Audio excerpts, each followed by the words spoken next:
Hello friends, welcome back to this channel. তো তোমরা হয়তো শর্টসে দেখেই নিয়েছো যে আমি মাশরুমটা কিভাবে বানিয়েছিলাম। তো আরও কিছুটা ডিটেলসে বলার জন্য আমি এই বড় ভিডিওটা করছি। লাইফে আমি প্রথমবার মাশরুম বানালাম, আর সত্যি বলছি খেতে খুবই ভালো হয়েছিল। তো ভাবলাম যে তোমাদের সাথেও শেয়ার করি, তোমরাও এভাবে বানিয়ে দেখো কেমন লাগে।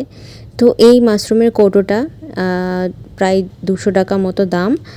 আর কত নিয়েছে আমার ঠিক মনে নেই, 180 কি 70 এরকম টাইপের নিয়েছে।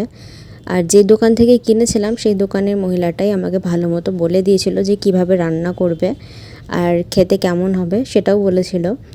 এটা হচ্ছে টিনের কৌটো, এটার ভেতরে আর কি সব মাশরুমগুলো ছিল, যেমনটা তোমরা দেখতে পেলে এই জলের মধ্যে। আর মাশরুমগুলো প্রথমেই দেখাতে আমার মনে হয়েছিল যেন গুড়ের রসগোল্লা। তো এই কৌটোটার চারিদিকে যা লেখা আছে সবই তোমাদের সাথে শেয়ার করলাম, দেখিয়ে দিলাম। এরপর আমি মাশরুমগুলোকে ধুয়ে নিব। আমাকে বলেছিল এগুলো সেদ্ধ করার দরকার নেই, আর এমনিতেও খুবই নরম এগুলো, যেগুলো বাজারে এমনি প্যাকেটে খোলা পাওয়া যায়, শুকনো অবস্থাতে থাকে, ওইগুলো কি গরম জলে একটু কিছুক্ষণ রাখতে হয় তাই বললো, কিন্তু এইগুলো রাখার দরকার নেই। আর এইগুলোকে বাটন মাশরুম বলে, যেহেতু বোতামের মতো অনেকটা দেখতে, সেই কারণে। আর জাস্ট চাকুটা ছোঁয়াচ্ছি কিনা একটুতেই কেটে যাচ্ছে, এতটাই নরম। তো আমি প্রায় 3-4 বার কি তার থেকেও বেশি আমি ধুয়ে নিয়েছি, কারণ আমার একটু কেমনই লাগছিল আর কি, যেহেতু নর্মাল জলে ধুচ্ছি সেজন্য বেশি করে একটু ধুয়ে নিয়েছি। এরপর কিছুটা পনির ছিল, ভাবলাম পনিরও এটার মধ্যে অ্যাড করব, যদি বাই চান্স খেতে ভালো না হয় তাহলে পনিরটা অ্যাটলিস্ট খেতে পারবো। তো এখানে পেঁয়াজ, আমি একটা বড় সাইজের পেঁয়াজকে কুচি করে কেটে নিচ্ছি। আর বাদবাকি যে সবজিগুলো দেখতে পাচ্ছ সেগুলো সবকটাকেই কেটে নিয়েছি, এগুলোকে আমি মিক্সিতে দিয়ে দিলাম, বেটে নেব। আর এই টমেটোগুলো ছোট ছোট সবই আমার গাছের টমেটো, এত সুন্দর খেতে। এরপর এটার মধ্যে লবণ, হলুদ, 1 চামচ জিরে গুঁড়ো, ধনে গুঁড়ো, গরম মশলা গুঁড়ো, সামান্য একটু মিট মশলা আর কাশ্মীরি লঙ্কার গুঁড়ো আর সামান্য একটু চিনি দিয়ে বেটে নিলাম। তো এবার আমি প্রথমে পনিরগুলোকে ভেজে নিচ্ছি, সর্ষের তেলেই আমি সব কিছু করেছি রান্নাটা। এরপর মাশরুমগুলোকে দিলাম, এটাকে ভাজতে বলেছিল ওই দোকানদারটা, তো সেগুলোকে ভেজে নিলাম। তো আমার এই মাশরুমগুলোকে ভাজতে প্রায় 15 মিনিট সময় লেগেছে, মিডিয়াম টু হাই ফ্লেমের মধ্যেই আমি ভেজেছি। তেলের মধ্যে প্রথমে গোটা গরম মশলা দিলেও হতো, কিন্তু আমি এখানে দিইনি, কারণ গরম মশলা গুঁড়ো আমি এখানে ব্যবহার করেছি অনেকটা পরিমাণেই। সেই জন্য প্রথমেই ক্যাপসিকাম আর পেঁয়াজটাকে ভেজে নিয়ে তারপর বেটে নেওয়া মশলাটা দিয়ে দিলাম। এবার মিডিয়াম ফ্লেমে ঢাকনা দিয়ে ঢেকে 2 মিনিটের জন্য রেখে দিয়েছি। তো দেখো তেল ছেড়ে দিয়েছে, মানে মশলাটা ভালো মতো কষা হয়ে গেছে। এবার আমি এটার মধ্যে মাশরুমগুলো, ভেজে রাখা মাশরুমগুলো অ্যাড করে দিলাম। এবার এটাকে একটু কষিয়ে নেব, যেরকমভাবে আমরা মাংস করি সেরকমভাবেই আর কি করতে হবে।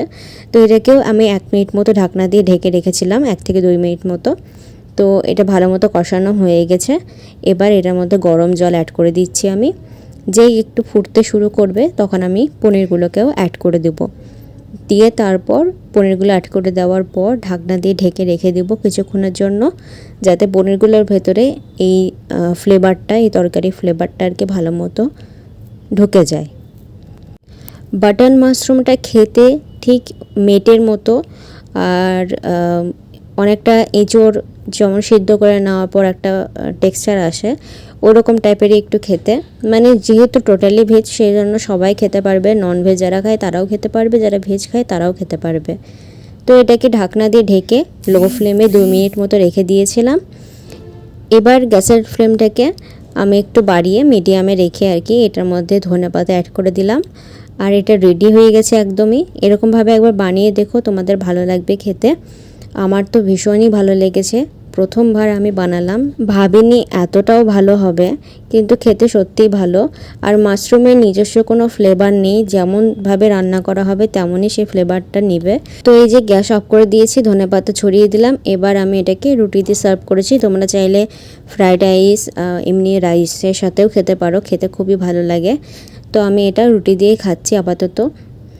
তো তোমাদের যদি এই রেসিপিটা ভালো লাগে অবশ্যই এই ভিডিওটিকে লাইক করো, আর নতুন এসে থাকলে অবশ্যই সাবস্ক্রাইব করো আরও ভিডিও পাওয়ার জন্য। তো আজকের মতো ভিডিওটাকে এখানে এন্ড করছি, দেখা হবে নেক্সট কোনো ভিডিওতে। সুস্থ থেকো, ভালো থেকো, বাই।